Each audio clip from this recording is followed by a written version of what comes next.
All right. Are we recording, Jerem? Yep. All right. Well, that's good.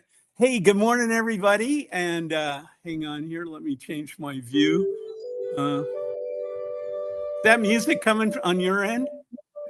Where's that coming from? I don't know. Let's see. Okay. Maybe that was Gordon. Yeah. Okay. There we go. Hey, let's do this again. Hey, good morning, everybody. Happy Saturday morning. Happy January 17th. We are so excited about what it's about to happen, but we don't want to give you too many hints. But good things are on the way. So I just want to personally take a moment and thank Jeremy for always being prepared and ready. He did an incredible training last week, and I just want him to know how much I appreciate him. I appreciate all of you for being on the call this morning and for understanding the importance of what's about to take place. And this may be like a little trial run for us on Saturday morning. I asked to make sure that Malin, my beautiful wife, the brains of our operation, the Campbell household. When I say that, there is nobody that doesn't understand that in our marriage, that Malin is the brains of this operation. And that is, nothing could be truer. So I'm excited to have Malin here this morning. She can't be with us all the time. And the only reason she does this is to help me in my efforts of what I'm doing. She's incredibly involved in my life, of course, being married, and therefore in the business as a result. And I'm asking her all the time for advice and counsel, and she does a wonderful job with that. Also, Fatai won't be able to be on the call this morning because she's going to be on she's going to be at a funeral today and next week, but she'll be doing the training on January 31st. So I just want to mention that. And Fatai is another one of these people that does incredible as far as her presentations. So the first thing I just want to ask before we get going, because I think you're going to really, really like a couple of things we have to announce to you today. But Gordon, I'm just going to reach out to you for half a second here because you did a big training with some of your international people over in Japan. You were able to do that training and you have more of a worldwide slant. One of the great things about this company, guys, is we have it available worldwide.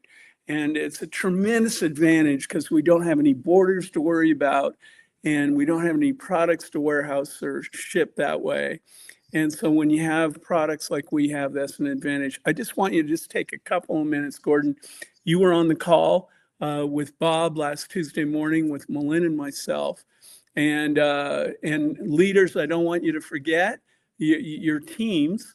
Need to know that as the leadership group, they will be on a call next Tuesday morning with the founders of the company that we're so excited about, both Craig and Bob. And thank you guys for providing this opportunity for us. But that's next Tuesday morning. So they'll have something to report back to you after that call, I believe, next Tuesday morning.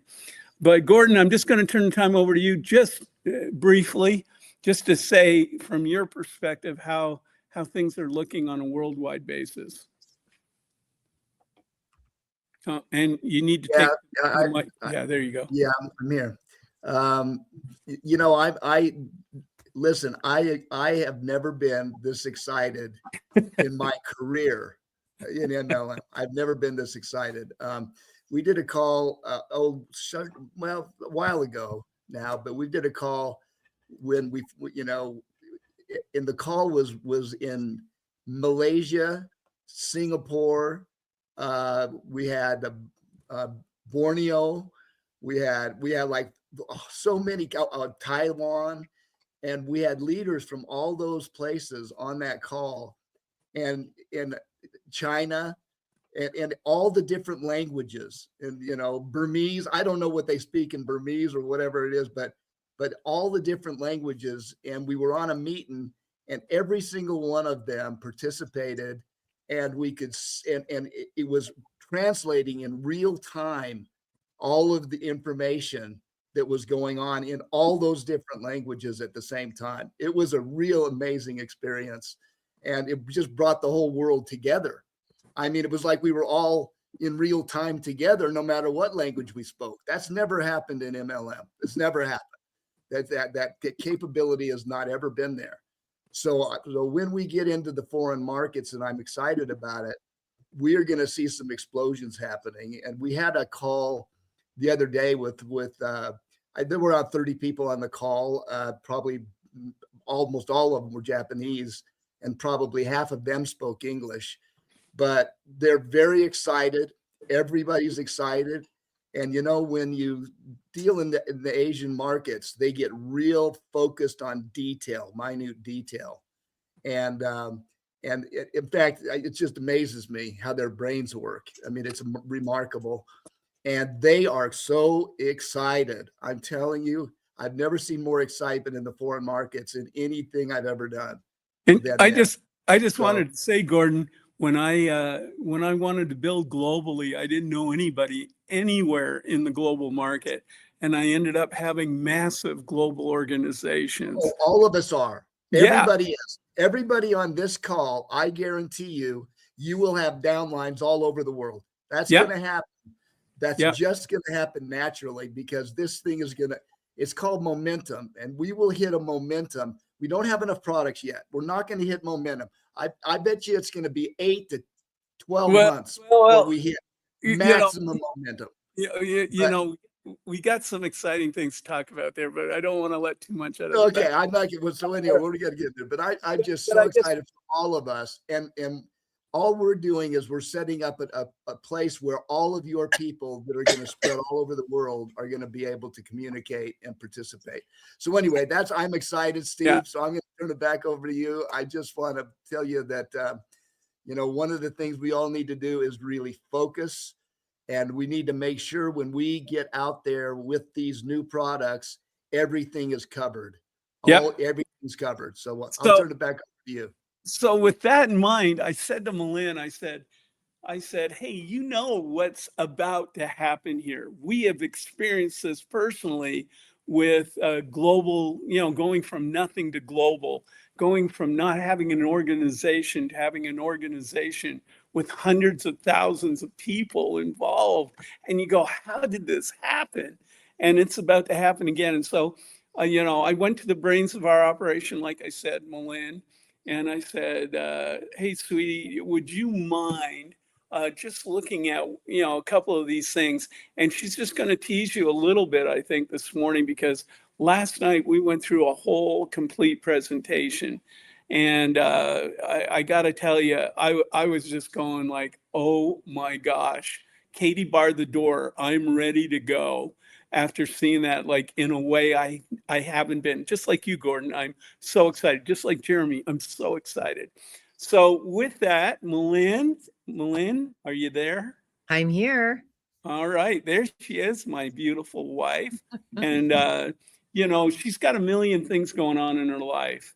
And so for her to take the time to entertain and give me an idea of what we could do with what I have going here in this business and why I'm here. I always have her look at everything to make sure I'm not going off the rails, and you'll understand that pun later. So Malin, I'm just turning it over to you there, sweetie. Okay. What do you got for us from your perspective after being on the call with Bob? Well, I think this is such a great time. First of all, it's new year, new evolutions, all of that. And it is really super exciting to see what is about to transpire. So I'm just going to share my screen. Let's see. Let me get this. I'm still a little new to meeting. And let's do this. All right. You can see that all? Everybody? You can see that? Yes, ma'am. Yes, all right. ma'am. First of all, we always do a disclaimer because we are not corporate. You know, Steve's an independent associate, so we're not corporate, but we do have some wonderful ideas about what Cirrus is doing. And so our disclaimer is we're not making any income claims, all the things. So with that, let's move forward. I want to talk today about early adopters and being positioned for leverage. And this really excites me to be able to share some of this information. You've heard the term early adopters, you've heard the term first mover advantage, and it actually comes from what we call the Rogers Innovation Adoption Curve. And, I was reminded of this curve when Steve and I had a wonderful chat with Scotty Merker earlier this week. And it really sparked some ideas in my brain on where to take this to the next level and really apply it to where Cirrus Networks is today. In this adoption curve, the very first people, the innovators, they're the ones with all the ideas. They take all the risks. That's where, some of your private equity groups make investments, 1 out of 10 take off, etc. But after those innovators get that adoption, then the early adopters come into play. And that's the place I want to focus today, is the early adopters, because as it says right there at the bottom of this graph, trying to convince the mass or the masses of a new idea is useless. You have to convince innovators and early adopters first. And in their wisdom, that is what Cirrus Networks has been doing, and allowing people like you and I to become early adopters in technology. So this is a big slide. It's a lot of words, so I'm not going to go through everything. What I want to focus on is early adopters. Now, right above it, it says the innovators. It's a very small percentage in this diffusion of innovation thesis, right? And they're the risk takers. But the early adopters, they're the second phase group, believe it or not, and they are the thought leaders or the influencers in the community.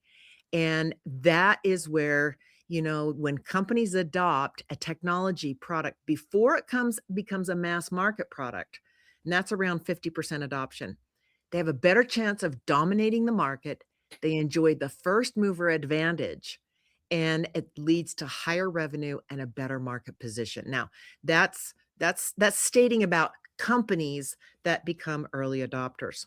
So some of today's largest companies were early technology adopters as small startups, and they prevailed over innovators. And here's some examples. So we're not trying to say we're the innovators. We didn't think up blockchain. We didn't, right?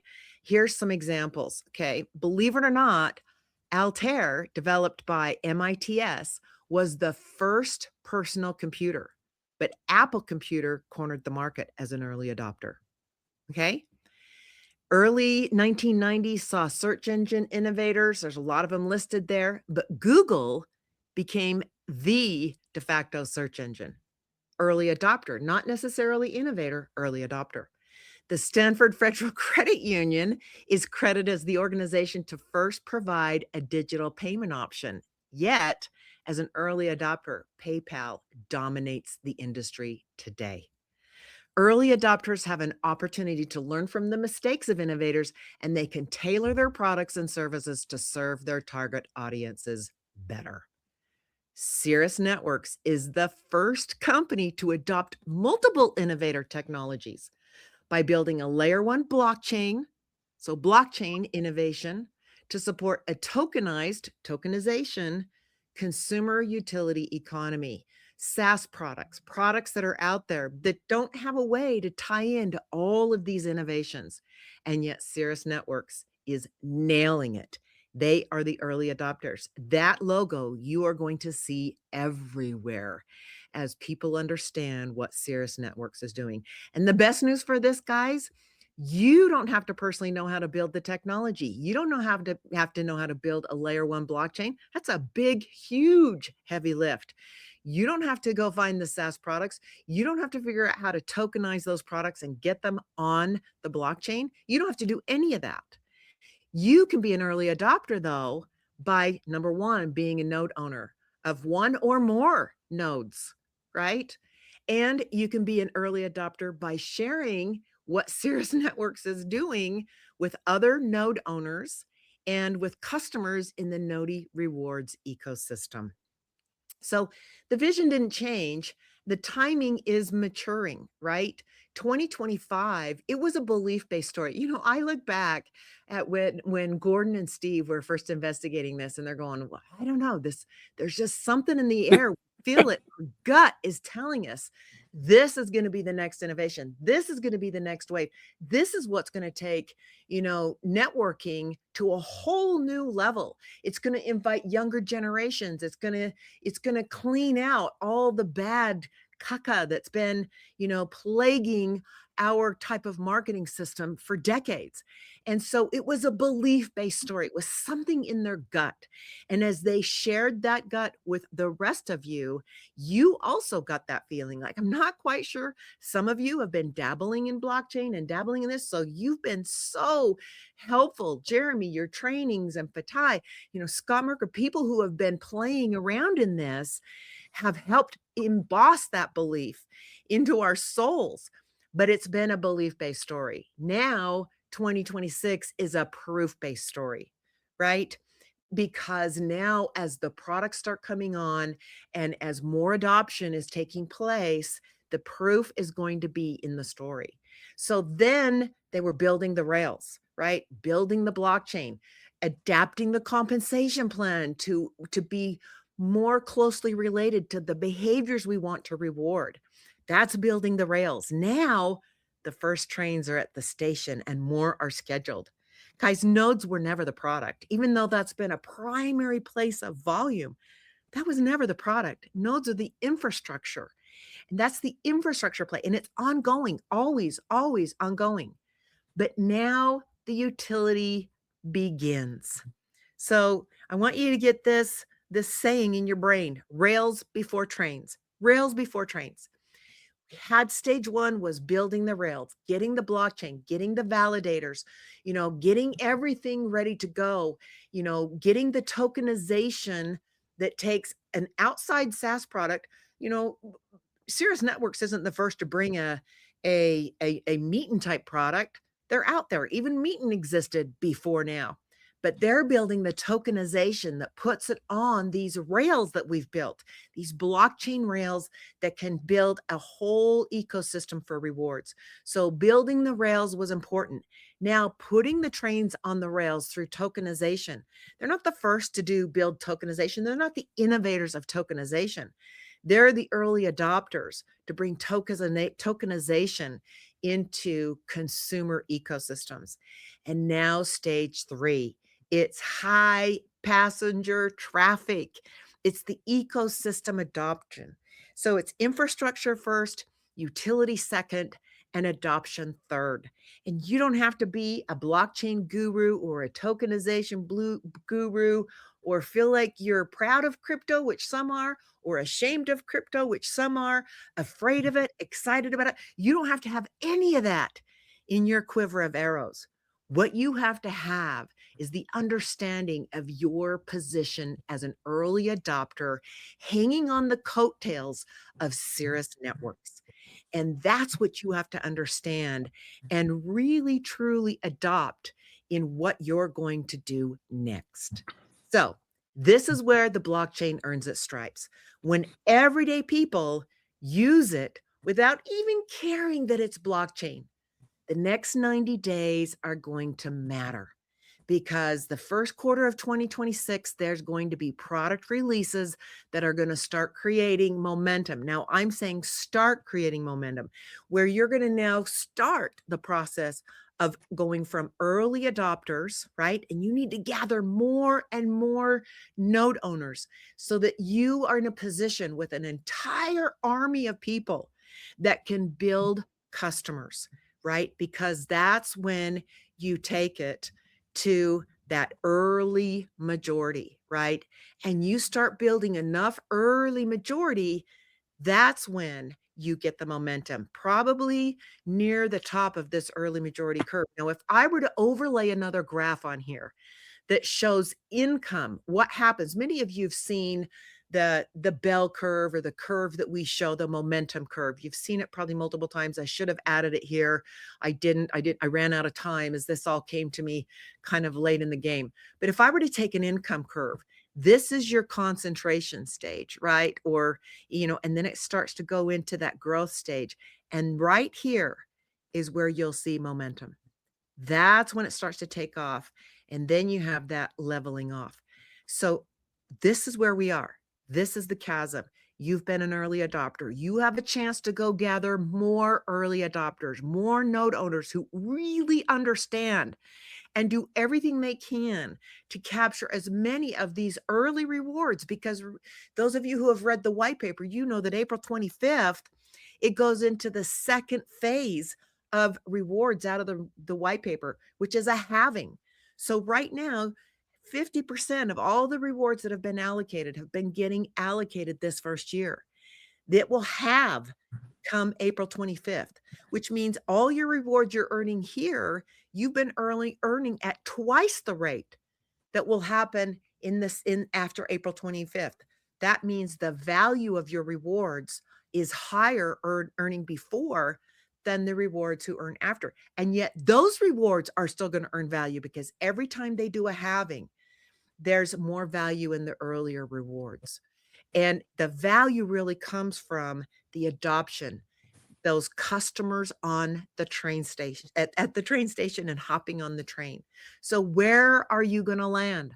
You're already an early adopter. You already bought a node based on belief or more nodes, and you brought in other node owners. So you get to play in this game, even though you don't know a thing maybe about programming. I would say 99.9% of you don't know about building a blockchain or validating a blockchain or any of the technology that's been getting built while you have been building nodes. But you are still an early adopter. You have the advantage. You can win. You have the leverage. You have the positioning, and you can still invite others to be a part of this, because now we are about sometime this year, we're going to cross this chasm. I don't know when it will happen. That's up to you on how you're going to start building that excitement and that growth. But somewhere along the line, that chasm is going to get crossed, and it's going to start to be where the early majority start to take on. Not because it's blockchain, maybe it's because blockchain, but because they're going to earn rewards. They're going to make money saving money. And by doing that, you have an opportunity ahead of you that's never been done in networking, never been done in blockchain, never been done in tokenization. You get to be part of the next early adopter that owns the marketplace. So that's all I have for today, Steve. All right. All right. I appreciate that very much, Malin. That was awesome.